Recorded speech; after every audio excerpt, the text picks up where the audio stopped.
4 hydra agents സ്പേസിലെ cosmic Storm ഉള്ള ഏരിയയിലേക്ക് പോകുന്നു. കോസ്മിക് സ്റ്റോം ഉള്ള ഏരിയയിലേക്ക് കടക്കുന്ന ഹൈഡ്ര ഏജന്റ്സിന്റെ സ്പേസ്ഷിപ്പ് നിയന്ത്രണമില്ലാതെ എർത്തിലേക്ക് തന്നെ പതിക്കാൻ പോകുവാണ്. ആ സ്പേസ്ഷിപ്പ് ഒരു ടൗണിലേക്കാണ് പതിക്കാൻ പോകുന്നത്. അത് കണ്ട ഹൾക്ക് എങ്ങനെയൊക്കെയോ ആ സ്പേസ്ഷിപ്പിന്റെ ദിശ മറ്റൊരു സ്ഥലത്തേക്ക് മാറ്റിവിടുന്നു. ആ സ്പേസ്ഷിപ്പിൽ നിന്നും പുറത്തേക്കെത്തിയ ഹൈഡ്ര ഏജന്റ്സിന് സൂപ്പർ പവേഴ്സ് ലഭിക്കുവാണ്. അവർ സ്പേസിലെ കോസ്മിക് സ്റ്റോം ഏരിയയിലേക്ക് പോയതുകൊണ്ടാണ് അവർക്ക് സൂപ്പർ പവേഴ്സ് ലഭിച്ചത്. യൂഫോസ് എന്നാണ് അവരുടെ ടീമിന്റെ പേര്. Vector, vapour, x ray, iron clad ഇവരൊക്കെയാണ് യൂഫോസ് എന്ന ടീമിലെ മെമ്പേഴ്സ്.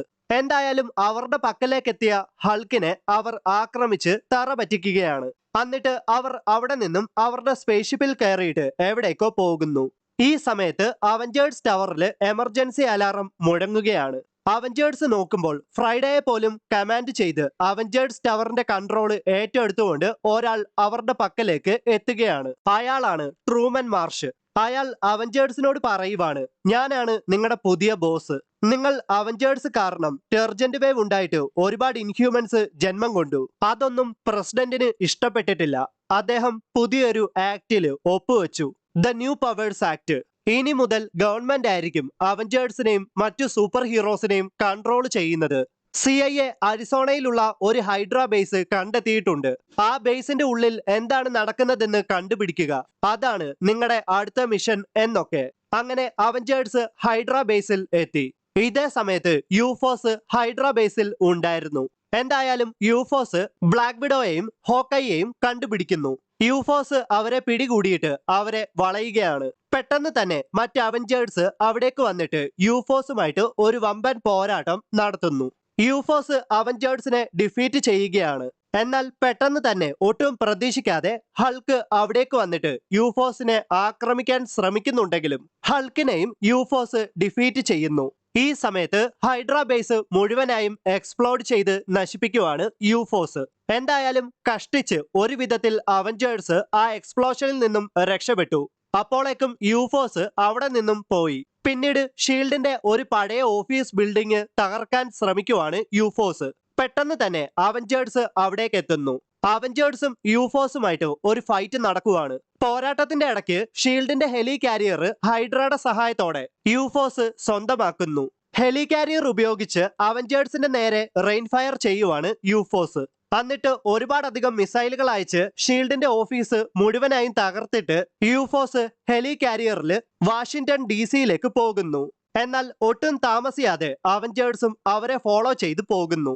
അവഞ്ചേഴ്സിനെ ആക്രമിക്കാൻ യൂഫോസ് മിസൈലുകൾ ലോഞ്ച് ചെയ്യുന്നുണ്ടെങ്കിലും ബ്ലാക്ക് വിഡോ അവഞ്ചറ്റിന്റെ സഹായത്തോടെ ആ മിസൈലുകളെ വഴിതിരിച്ചു വിട്ടിട്ട് ഹെലികാരിയറിൽ തന്നെ കൊണ്ടിടിപ്പിക്കുന്നു. അങ്ങനെ അവഞ്ചേഴ്സ് ഹെലികാരിയറിന്റെ ഉള്ളിലേക്ക് പ്രവേശിച്ചു. അവഞ്ചേഴ്സ് കണ്ടിന്യൂസ് ആയിട്ട് ആക്രമിച്ച് യൂഫോസിനെ ഡിഫീറ്റ് ചെയ്യുന്നു. എന്നാൽ യൂഫോസിന്റെ ലീഡറായ വെക്ടർ ഹെലികാരിയറിനെ ഒരു ന്യൂക്ലിയർ പ്ലാന്റിലേക്ക് ഇടിച്ചിറക്കാൻ ശ്രമിക്കുവാണ്. ഈ സമയത്ത് ഹൾക്ക് അവിടേക്ക് വന്നിട്ട് ഹെലികാരിയറിന്റെ പ്രൈമറി കമ്പ്യൂട്ടർ നശിപ്പിക്കുന്നതോടെ ഹെലികാരിയറിന്റെ വേഗത കുറയുന്നു. യൂഫോസ് അവിടെ നിന്നും രക്ഷപ്പെടാൻ ശ്രമിക്കുന്നുണ്ടെങ്കിലും അവഞ്ചേഴ്സ് വെച്ച ഹെലികാരിയറിലെ ട്രാപ്പില് അവർ പെട്ടുപോകുന്നു. എന്തായാലും അയൺമാനും ഫാൽക്കണും ഹെലികാരിയറിന്റെ കൺട്രോള് ഏറ്റെടുത്തിട്ട് ന്യൂക്ലിയർ പവർ പ്ലാന്റിലേക്ക് ഇടിച്ചിറക്കാതെ മറ്റൊരു സ്ഥലത്തേക്ക് ഹെലികാരിയർ ഇടിച്ചിറക്കുന്നു. തിരികെ അവഞ്ചേഴ്സ് ടവറിലേക്ക് എത്തിയ അവഞ്ചേഴ്സിനോട് ദേഷ്യപ്പെടുകയാണ് ട്രൂമൻ മാർഷ്. അവഞ്ചേഴ്സ് ഒരു സ്റ്റേറ്റിനെ തന്നെ രക്ഷപ്പെടുത്തി. ഷീൽഡിന്റെ ഹെലി കാരിയറിനെയും പ്രൊട്ടക്ട് ചെയ്തു. അതുമാത്രമല്ല വില്ലന്മാരായ യൂഫോസിനെയും പിടികൂടി. എന്നിട്ടും ഡേറ്റാസ് കളക്ട് ചെയ്യാൻ സാധിക്കാത്തതാണ് ട്രൂമൻ മാർഷിനെ ദേഷ്യം പിടിപ്പിക്കുന്നത്. എന്നിട്ട് ഹൾക്കിനോട് അയാൾ പറയുവാണ്, നീ എല്ലാം പാക്ക് ചെയ്തോ, നീ ഇനി അവഞ്ചർ അല്ല, നിനക്ക് ഇവിടെ നിന്നും പോകാം, ഇത് എന്റെ ഓർഡർ ആണ് എന്നൊക്കെ. അങ്ങനെ ഹൾക്ക് അവിടെ നിന്നും പോവുകയാണ്. ഈ സമയത്ത് ട്രൂമൻ മാർഷിനോട് ഹോക്കൈ ചോദിക്കുവാണ്, അവഞ്ചേഴ്സിൽ ഹൾക്ക് ഇല്ലെങ്കിൽ ഹൾക്കിനെ പകരം വെക്കാൻ സാധിക്കുന്ന ആരെയെങ്കിലും നിങ്ങൾ കണ്ടുപിടിച്ചിട്ടുണ്ടോ? പെട്ടെന്ന് തന്നെ ഒട്ടും പ്രതീക്ഷിക്കാതെ ഒരാൾ അവിടേക്ക് എത്തുകയാണ്. അതെ, ട്രൂമൻ മാർഷ് കണ്ടുപിടിച്ച ഹൾക്കിന്റെ പകരക്കാരൻ. അത് മറ്റാരുമല്ല, അത് റെഡ് ഹൾക്കാണ്. എന്താകും ട്രൂമൻ മാർഷിന്റെ ശരിക്കുമുള്ള ഉദ്ദേശം? ഹൾക്കിനെ പകരം വെക്കാൻ മാത്രമുണ്ടോ റെഡ് ഹൾക്ക്? എന്തായാലും നമുക്ക് അടുത്ത എപ്പിസോഡിൽ കണ്ടറിയാം.